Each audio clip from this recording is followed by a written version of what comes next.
ازيك دلوقتي؟ لو حد جه قال لك تركب فراري ولا تركب كيا، كلنا هنختار فراري من غير ما نفكر. ليه؟ لان دي غريزة الانسان. انا عايز ابقى الاقوى والاسرع والاشرس وملفت اكتر، وعايز الناس كلها لما تشوفني معدي بالفراري تشاور عليا تقول لي اللي راكب فراري وكده. يعني دي طبيعة الانسان. لازم اسال نفسي، هو انا لو ركبت الفراري دي وانا هعرف اوصل للمشوار اللي انا عايزه؟ هل انا قدراتي تخليني اقدر اسوق حاجه زي كده؟ هل قدراتي كسواق تخليني اقدر اسيطر على حاجه زي كده؟ لو جيت اتكلمت بالعقل هلاقي ان انا ممكن تبقى الكيا انسب لي. اقدر اعرف اسوق دي وممكن ما اعرفش اسوق دي، اقدر اسيطر على دي وممكن ما اعرفش اسيطر على دي.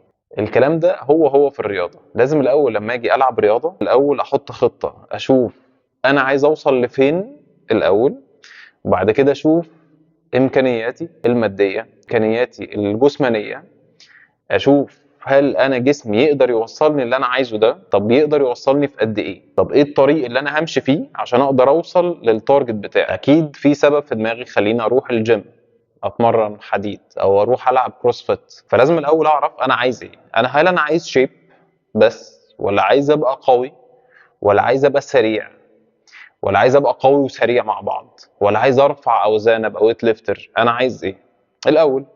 طيب انا حطيت تارجت ليه، خلاص انا عايز دلوقتي ابقى راجل قوي وسريع في نفس الوقت. نبتدي بقى نشوف البلان، ايه الخطه اللي انا همشي عليها. هقعد مثلا مع المدرب بتاعي واقول له يا كوتش انا عايز ابقى كذا، ابتدي سيت البلان. الخطوه الاهم بقى ان انا شخصيا ابقى عارف قدرات جسمي، غير ان المدرب طبعا بيشوف بيعمل اسسمنت وبيشوف انا رايح فين وبيرتب لي الموضوع عشان اقدر اطلع تدريجي ما يحصليش مشاكل.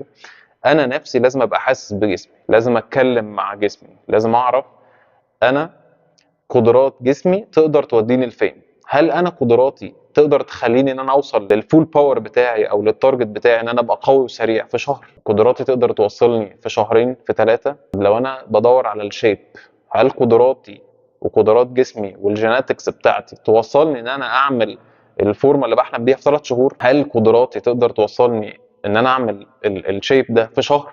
طب في سنه؟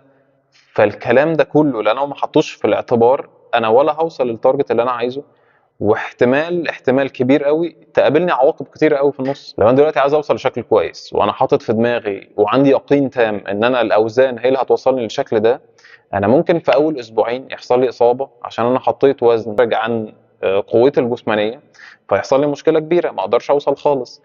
لكن لو انا عارف انا قدراتي ايه وماشي بالعقل وماشي على خطه، هقدر اوصل للي انا عايزه. ده باختصار يعني الفيديو. يا رب ما كنتش طولت عليكم. اشوفكم في الفيديو الجاي ان شاء الله. سلام.